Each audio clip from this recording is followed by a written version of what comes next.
Hai Tribuners, Superscore edisi spesial Piala Dunia 2022 hadir kembali menyapa Anda bersama saya Delta Gonzalez dan kita akan membahas match terakhir dari grup A yang akan mempertemukan Belanda versus Qatar. Sudah bergabung dengan saya ada Bang Husen Sanusi, wartawan olahraga Tribun Ternate, dan Bang Giri, wartawan olahraga Tribun Jabar. Apa kabar Bang Husen, Bang Giri? Baik, Delta. Kabar baik, Delta. Kabar baik, kita tetap semangat selama gelaran Piala Dunia. Oke, kita masih kepo siapa yang akan lolos ke 16 besar karena sampai detik ini pun, sampai fase grup ini pun yang berhak memastikan lolos ke 16 besar baru satu negara, yakni Perancis. Dan ini membuktikan begitu kerasnya, begitu ketatnya perjuangan dan juga saingan di Piala Dunia 2022 masih fase grup ini ya. Oke, Bang Giri, boleh dong kalau kita flashback singkat penampilan Qatar di Piala Dunia 2022 ini, karena kita tahu Qatar adalah sebagai negara pertama yang angkat kaki dari gelaran Piala Dunia. Walaupun mereka juga tuan rumah di sini. Ini mengulang sejarah tahun 2010, benar ya Bang Giri? Waktu itu Afrika Selatan jadi tuan rumah dan harus terdepak lebih dulu dari gelaran Piala Dunia. Ya, Mbak Delta. Qatar akhirnya menjadi tuan rumah yang tersingkir. Ya. Tidak pulang dia, tetap menonton karena pertandingan dilaksanakan di negara mereka. Betul. Dan saya pikir ini bukan kejutan. Mereka berada di grup bersama Belanda, Ekuador, dan Senegal secara level. Ya, mungkin mereka yang paling buncit sesuai dengan klasemen sementara saat ini. Mereka udah menjalani 2 pertandingan tanpa poin karena kekalahan melawan Ekuador dan Senegal. Ya. Ekuador 2-0 dan Senegal 1-3. Dan kemudian di pertandingan terakhir mereka akan melawan Belanda yang mungkin adalah tim paling kuat di grup A ini. Melawan Belanda dengan kondisi yang sudah tidak ada kans untuk melaju ke babak 16 besar, maksud saya. Ini juga akan menjadi beban. Bukannya sudah gagal terus bermain terbuka atau bermain apa adanya, tidak seperti itu. Mereka akan tetap mencari senyum terakhir di pertandingan melawan Belanda, apapun itu hasilnya. Kalaupun kalah, mereka harus tetap bisa menampilkan performa terbaik. Seperti sebelumnya melawan Senegal, walaupun kalah, mereka bisa mencetak gol. Dan akan menjadi sebuah prestasi tersendiri apabila mereka bisa mencetak gol ke gawang Belanda, yang notabene Belanda adalah tim besar, tim yang memiliki sejarah panjang untuk menjadi tim besar seperti saat ini. Itu Mbak Delta. Iya, jadi mau menang mau kalah Qatar di sini tidak akan mempengaruhi posisi mereka, dan poin mereka juga mungkin tidak akan berpengaruh lebih besar untuk peluang lolos ke babak 16 besar karena memang tidak bisa. Nah, lantas Bang Husen, kalau Qatar sudah pasrah, sudah ya kalah menang terserah lah, saya tidak peduli gitu kan, mungkin juga seperti itu. Nah, lain halnya dengan Belanda yang memang sangat butuh menang di sini. Jadi kemarin hasil Belanda melawan Ekuador skor 1-1 di sini.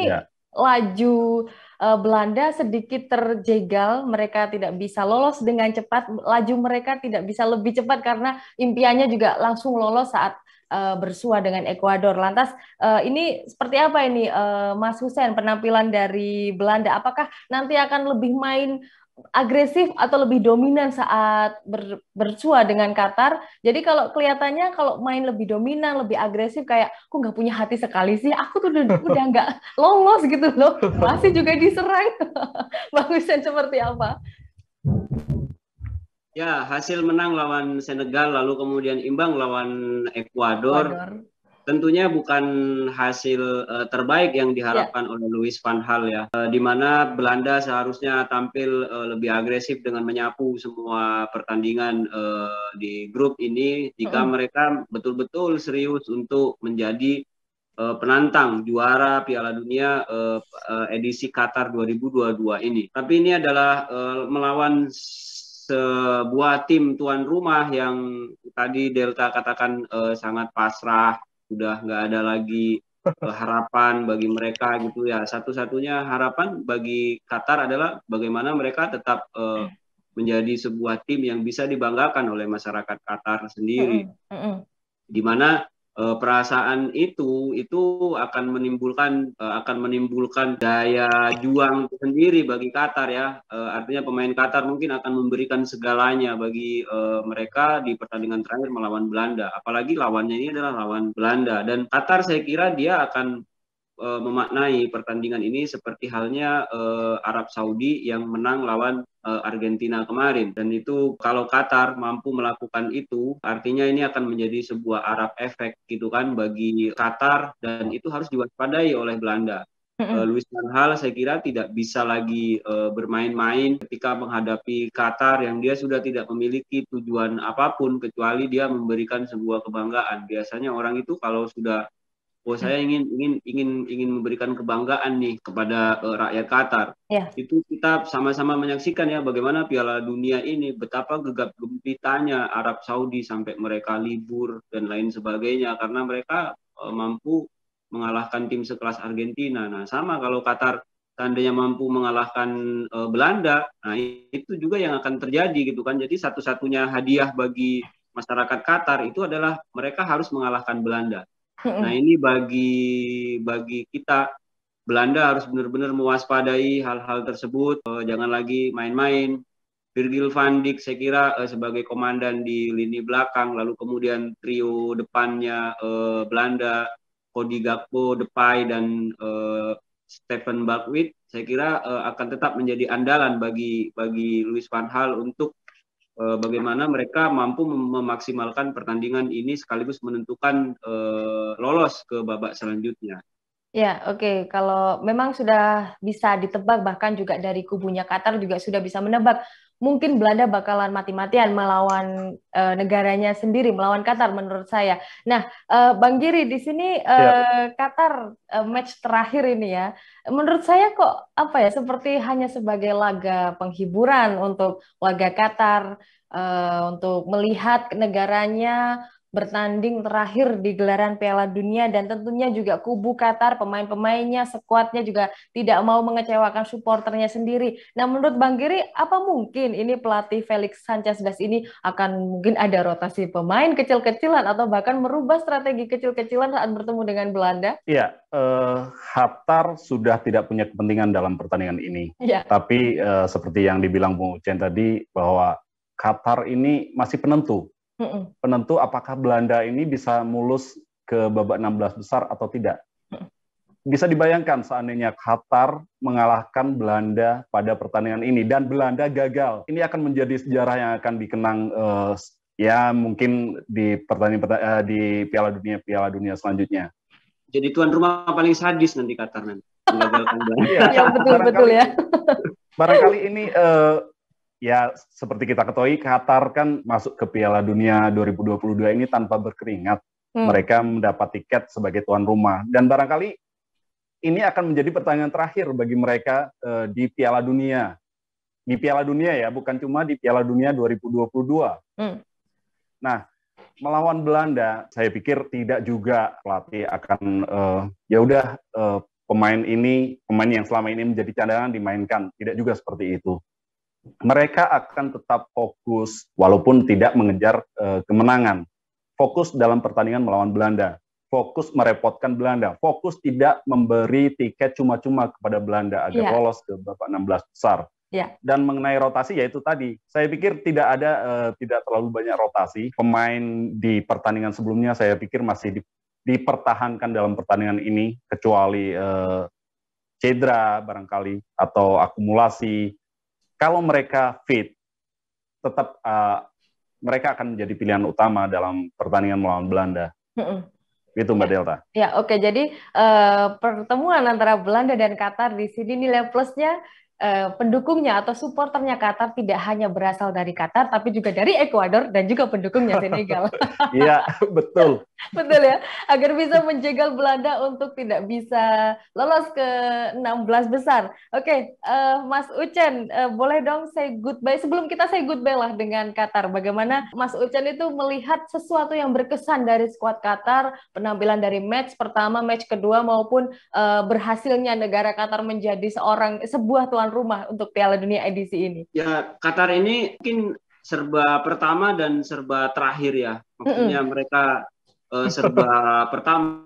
Ini bagaimana mereka menjadi tim pertama yang pulang duluan. Lalu tampil di Piala Dunia yang pertama. Terus kemudian juga bahkan laga melawan Belanda saja itu sejarah pertemuan head to head-nya itu nggak ada. Ini pertemuan pertama Qatar Belanda gitu kan. Artinya ini menjadi serba pertama gitu. Tapi juga ada yang serba terakhir. Bisa jadi ini adalah pertandingan terakhir bagi skuad Qatar di Piala Dunia. Dan juga terakhir juga bagi pelatih Qatar untuk menangani Qatar. Dia pasti akan dipecat setelah ini kan. Meskipun dia kemarin berhasil menjadi jawara Asia, tapi buktinya jawara Asia itu tidak menjadi jaminan bagi Qatar untuk berbicara banyak. Kemarin saya sempat ngobrol dengan beberapa teman-teman yang hobi menganalisis sepak bola ya. Kalau kita melihat permainan Qatar di Piala Dunia ini, mohon maaf, sebelumnya kita harus mengatakan bahwasanya Qatar dari pertandingan pertama sampai pertandingan kedua itu seperti zamannya timnas Indonesia ketika sebelum dilatih oleh Sintayong, gitu ya. Itu jelas sekali Delta, mereka satu pemain pegang bola terus kebingungan untuk mengoper ke siapa gitu, di mana posisi pemainnya, apakah akan mengoper ke depan, ke belakang gitu kan. Itu hal-hal mendasar sama sekali yang di level Piala Dunia itu main seperti itu pasti akan menjadi bulan-bulanan bagi tim-tim yang sudah sangat familiar dengan pentas Piala Dunia ya. Kasihan sekali sebenarnya Qatar, mereka sudah mengeluarkan duit triliunan untuk membangun stadion, mereka sudah membangun berbagai fasilitas yang bagus di Piala Dunia, menjadi tuan rumah yang kontroversi juga, berbagai macam larangan mereka lakukan. Secara di luar daripada sepak bola sebenarnya dimanapun juga Piala Dunia tuan rumah itu pasti akan ada kontroversinya ya. Yang ada di Qatar ini juga demikian, mereka mempertahankan identitas mereka sebagai sebuah negara kecil yang memiliki tradisi yang kuat harus mereka jaga, negara dengan penduduk muslim terbesar yang harus menjaga ideologinya mereka sebagai sebuah negara dan lain sebagainya, sehingga itu membuat ribut negara-negara Eropa dengan berbagai macam isu dan lain sebagainya. Tapi ada juga perbuatan-perbuatan mulia yang dilakukan oleh fans Qatar, seperti kita lihat mereka memberikan makanan kepada supporter yang kelaparan, nggak kelaparan sebenarnya ya, tapi ya begitulah bentuk orang yang kebanyakan duit gitu kan. Bahkan kemarin saya melihat sebuah tayangan di TikTok, penduduk Qatar itu menyediakan penginapan bagi supporter yang hadir di sana. Penginapannya itu sangat bagus sekali Delta, itu sebuah apartemen dan ternyata usut punya usut sebenarnya penginapan itu disediakan bagi para mohon maaf pembantu gitu kan, itu sekelas pembantu gitu kan yang ditaruh di situ gitu. Nah ini hal-hal yang unik dari Qatar gitu kan. Sayang ketika Qatar sudah mulai branding dirinya dengan Piala Dunia tapi tidak mampu diimbangi dengan kualitas timnya di lapangan. Ini mengecewakan sekali ya bagi kita semua tentu ya, bagi Qatar lah ya, tapi itulah sepak bola ya, kadang dia tidak peduli, dia kadang menghadirkan sebuah kebahagiaan yang sangat luar biasa di luar prediksi dan lain sebagainya, tapi dia juga akan menghadirkan sebuah kengerian tersendiri. Iya. Oke, jadi show must go on. Qatar sudah terdepak dari Piala Dunia, tapi juga harus tetap memfasilitasi perayaan ini. Saya sampai belibet ngomongnya ya. Tapi juga di sini, Bang Giri, positifnya pemain-pemain Qatar, pemain-pemain lokal Qatar jadi bisa dilihat dunia. Seperti apa, meskipun mereka dalam tim pun juga masih sangat mengecewakan. Jadi ini saya jadi ingat saat latihan futsal masih sangat awal, jadi lihat teman, kalau mau ngoper tuh kita lihat teman.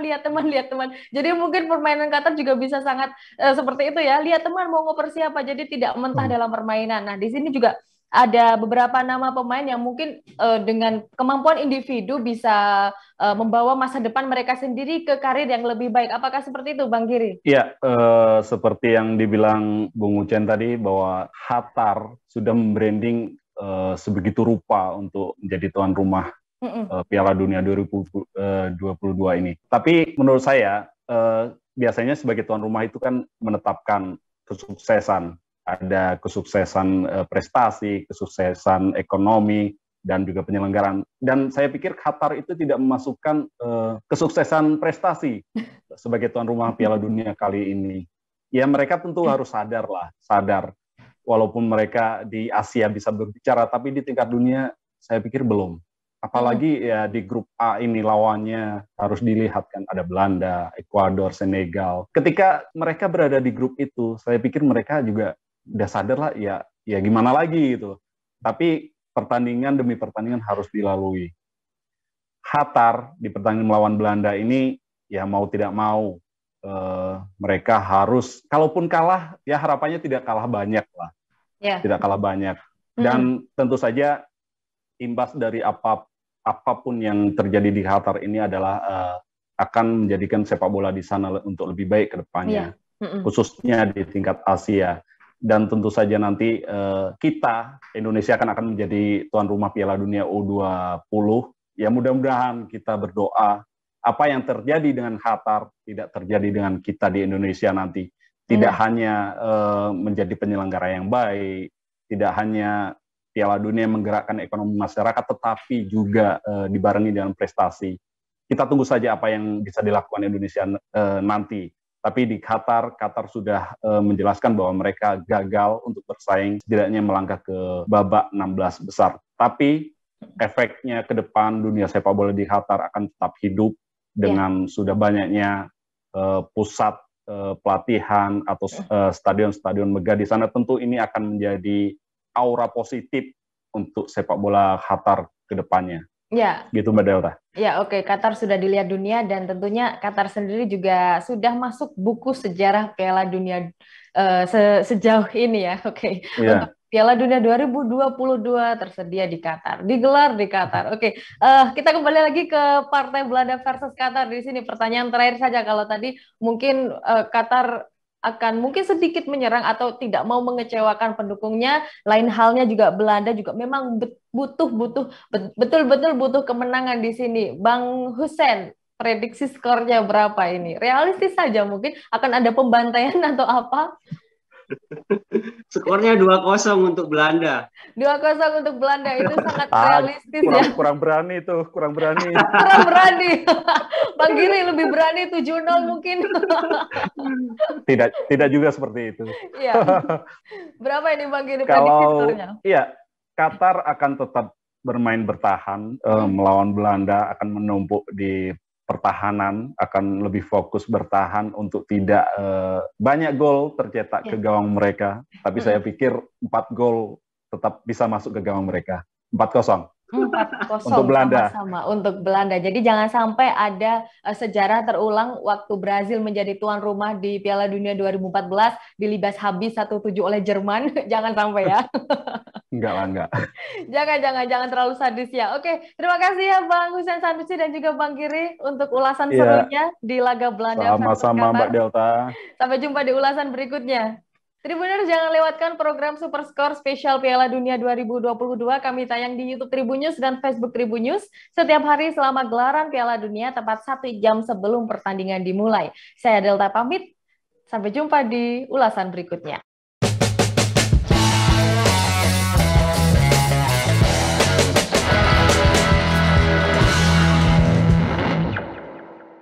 Terima kasih sudah nonton. Jangan lupa like, subscribe, dan share ya.